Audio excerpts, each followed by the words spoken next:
অর্থ থাকলে গোটা পৃথিবী আপনার সাক্ষাৎকার নিতে চাইবে, আর অর্থ না থাকলে আপনার প্রিয় মানুষরাও আপনার পরিচয় দিতে লজ্জা পাবে। অপেক্ষা করা ভালো, তবে যে এর মূল্য বোঝে না তার জন্য অপেক্ষা করাটা বোকামি।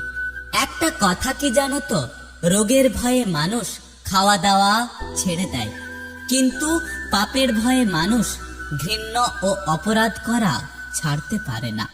আমাদের সম্মান হলো আয়নার মতো, তুমি অন্যকে যতটা সম্মান দেবে তার থেকে অনেক বেশি ফেরত পাবে। তাই সম্মানীয় ব্যক্তিকে অবশ্যই সম্মান করো। এই পৃথিবীতে অতিরিক্ত কষ্ট পাওয়ার প্রধান কারণ হচ্ছে অতিরিক্ত মায়া। যাদের মনে মায়া কম, যারা অতীতকে খুব তাড়াতাড়ি ভুলে যায়, তারা এই পৃথিবীতে অনেক সুখী। তুমি একবার নিচে পড়ে গিয়ে দেখো, কেউ আসবে না তোমাকে ওঠাতে, কিন্তু তুমি একটুখানি উড়ে দেখো, তখন ঠিকই সবাই তোমাকে নামাতে আসবে। বৃক্ষের সুন্দরতা যেমন তার পাতা ও ফুলে, তেমনি মানুষের সুন্দরতা তার চরিত্র ও ব্যবহারে। কেউ হারিয়ে গেলে হয়তো তাকে খুঁজে পাওয়া যায়, কিন্তু কেউ বদলে গেলে তাকে আর আগের মতো করে পাওয়া যায় না। কারো মন, কারো সম্মান, কারো বিশ্বাস, কারো স্বপ্ন, কারো দুর্বলতা আর কারো জীবন। দয়া করে এই সব জিনিস নিয়ে কখনো মজা করো না। একটা মেয়ে গরিব হলেও ছেলেরা তাকে বিয়ে করে, কিন্তু একটা ছেলে গরিব হলে কিংবা প্রতিষ্ঠিত না হলে মেয়েরা সহজে তাকে বিয়ে করতে চায় না। কেউ দোষ খোঁজে সংশোধন করে দেওয়ার জন্য, আর কেউ দোষ খোঁজে অপমান করার জন্য। যে সমস্ত মানুষ সবসময় আপনাকে অপমান করার মতলবে থাকে, জীবনে এই সমস্ত মানুষদের থেকে সবসময় দূরে থাকুন। একটা আঘাতে ভেঙে পড়ো না, কারণ আঘাত পেতে পেতে একদিন পোড়া মাটির মতো শক্ত হয়ে যাবে। ব্যস্ততা আড়াল করে যাকে জীবনের মূল্যবান সময়ের ভাগ দেবেন, এক সময় গিয়ে দেখবেন ওই মানুষটাই আপনাকে তার অজুহাত দেখিয়ে অবহেলা করছে। একটা কথা কি জানো তো, নীরবতা সব প্রশ্নের শ্রেষ্ঠ উত্তর, আর হাসি সব পরিস্থিতির সেরা প্রতিক্রিয়া। জীবনের লড়াইটা শিখতে হয় বাবার কাছ থেকে, আর সংসারটা শিখতে হয় মায়ের কাছ থেকে, এবং বাকি শিক্ষাটা এই পৃথিবীর মানুষগুলো আপনাকে শিখিয়ে দেয়। মানুষকে চেনা নিয়ে এত চিন্তা করো না, সময় হলে মানুষের ব্যবহারই তার আসল পরিচয় দিয়ে দেয়।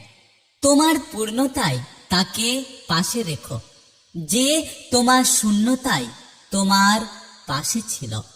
একটা কথা কি জানো তো, ভালোবাসা সুন্দর যদি মানুষটা সঠিক হয়, ভালোবাসা বিশ্রী যদি মানুষটা ভুল হয়।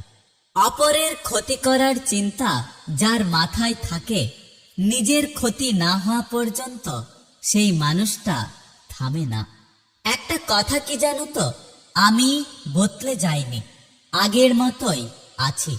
পার্থক্য শুধু আগে অন্ধ ছিলাম আর এখন দেখতে শিখেছি।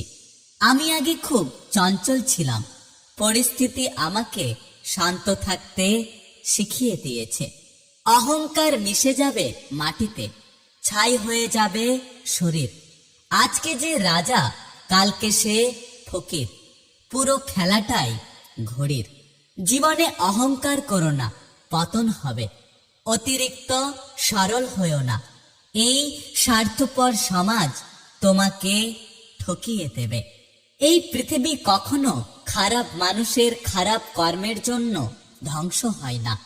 যারা খারাপ মানুষের খারাপ কর্ম দেখেও কিছু করে না, এই পৃথিবী সেই সব মানুষগুলোর জন্য ধ্বংস হয়। ধাক্কা দিয়ে ফেলে দেওয়ার মতো মানুষের অভাব নেই, কিন্তু পড়ে যাওয়া মানুষটার হাত ধরে টেনে তোলার মতো মানুষের বড্ড অভাব। এই পৃথিবীতে ধনীর রাগ বেশি, গরিবের ক্ষুধা বেশি, আর মধ্যবিত্তের স্বপ্ন বেশি। জীবনে একটা কথা মাথায় রেখো, কারো স্বপ্ন নষ্ট করে কখনো নিজের স্বপ্ন সাজানো যায় না। আমি যদি তোমার রাগ অভিমান দুঃখ কষ্টের কারণ হয়ে থাকি, তবে আমাকে ক্ষমা করে দিও। আমি আর তোমার কষ্টের কারণ হতে চাই না। আমি তোমার জীবন থেকে সরে যাচ্ছি। এই পৃথিবীতে কেউ চেয়েও পায় না, আর কেউ পেয়েও তার গুরুত্ব বোঝে না।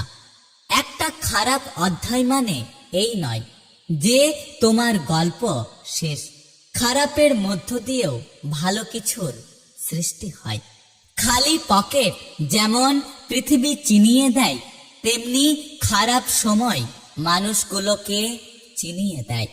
মানুষ যখন অন্যকে চিনতে থাকে, তখন সে ঠকতে শুরু করে। যখন সে নিজেকে চিনতে শুরু করে, তখন সে সফল হতে থাকে।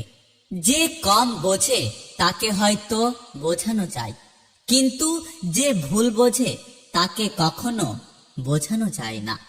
যে সমস্ত মানুষরা খুব ছোট ছোট বিষয় নিয়ে ইমোশনাল হয়ে কেঁদে ফেলে, জীবনের বড় ধাক্কাগুলো সেই সব মানুষদের চোখের জল শুকিয়ে দেয়।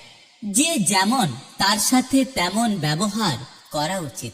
এটা বেয়াদবি নয়, বরং এটা হলো প্রয়োজনীয়তা। এই পৃথিবীতে কখনো কাউকে নিজের ভেবে জোর খাটানো উচিত নয়, কারণ যাকে তুমি সবচেয়ে নিজের ভাববে, সময় আসলে সেই মানুষটাই তোমাকে বুঝিয়ে দেবে যে এই পৃথিবীতে কোনো মানুষ কারোর হয় না। তুমি একবার নিচে পড়ে গিয়ে দেখো, কেউ আসবে না তোমাকে ওঠাতে, কিন্তু তুমি একটুখানি উড়ে দেখো, তখন ঠিকই সবাই তোমাকে নামাতে আসবে। ব্যস্ততা আড়াল করে যাকে জীবনের মূল্যবান সময়ের ভাগ দেবেন, এক সময় গিয়ে দেখবেন ওই মানুষটাই আপনাকে তার অজুহাত দেখিয়ে অবহেলা করছে। যদি ভিডিওটি ভালো লাগে পাশে থাকবেন, আর হ্যাঁ, নিজের খেয়াল অবশ্যই রাখবেন।